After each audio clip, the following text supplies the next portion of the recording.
Welcome to The Explainer.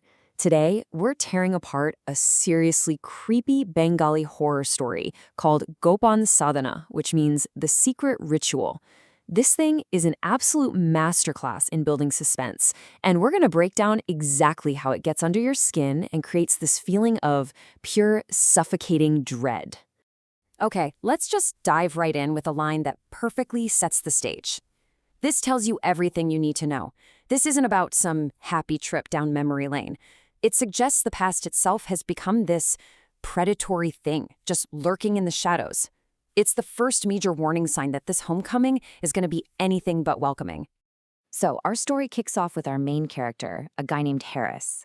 And like a lot of really unsettling stories, it all begins with a journey back into memory. He decides to go visit his old Protestant boarding school, a place he thinks is just filled with all these fond childhood recollections. But the second he steps foot on the grounds, that warm, fuzzy feeling of nostalgia just shatters. It's gone. Instead, there's this cold, oppressive silence. The air feels heavy, the whole vibe is just wrong. And right away, this sense of unease starts to creep in. This isn't the safe place he remembered. It's a place that feels like it's holding its breath. And this right here really lays out the core tension of the story. On one side, you have the perfect past Harris was hoping to find again, and on the other, you have the disturbing, weird reality he's actually walked into. It's that huge gap between what he expected and what he found. That's the space where the horror really starts to grow. So as Harris stays for a bit, that feeling of unease, it just gets worse. It starts to fester. The whole school feels like a maze of secrets. And the story starts building this tension, piece by unsettling piece, like someone's building a wall around him. He starts to notice things, The religious brothers who are running the school, they're acting really strange. Their conversations are all whispered and super intense. There's this constant low-level dread you can almost feel in the air. And then you have the really obvious clues: locked doors, rooms that are off limits, and this weird obsession with an old German book that seems to be the key to everything. This quote just nails it. This is the moment Harris realizes what he's seeing isn't piety. It's not religious devotion. The look in their eyes, the way they talk, it's a kind of fervor, all right, but it's fanatical, it's obsessive, and it is aimed at something very, very far from holy. And boom, that's the central mystery that hooks both Harris and us, the audience. What kind of secret could be so powerful, so dangerous, that it makes these guys act this way inside a school? This question is what pulls him and us deeper and deeper into the darkness. All right, this brings us to the absolute heart of the story. This is the big reveal, the moment where all those whispers and weird behaviors finally come together into one terrifying truth.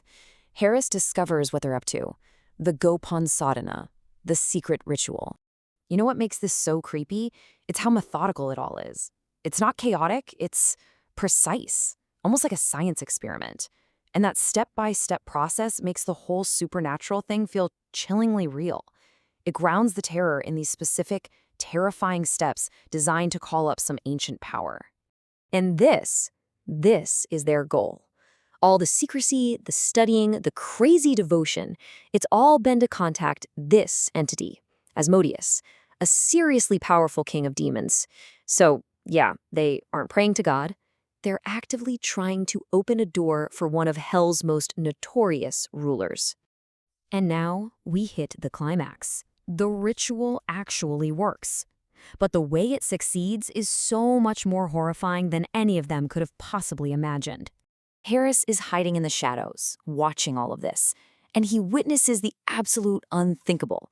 The thing they summoned doesn't just show up in the room like a ghost. No, it arrives and it takes over, starting this grotesque physical transformation of one of the brothers. This right here, this is the absolute peak of the horror in this story. All that psychological dread that's been building and building, it suddenly just erupts into this physical, monstrous reality. The man Harris knew as Brother May is being warped and twisted from the inside out, his body becoming a doorway for the ancient evil they so stupidly called upon. So what happens after you see something like that? How do you come back?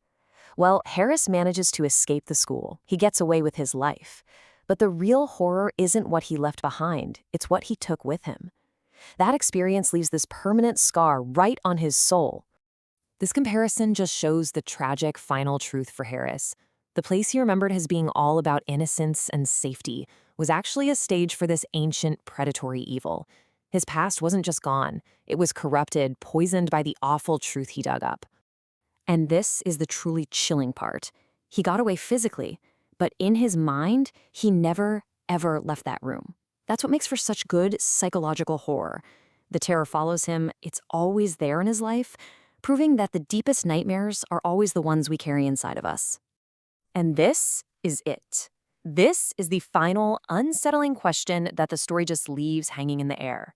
Yeah, Harris escaped, but did the entity?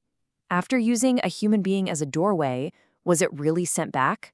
Or did it just slip out into the world, maybe clinging to the only witness? It's a thought that just lingers, making sure the horror of Gopan Sadhana stays with you long after you finish the story.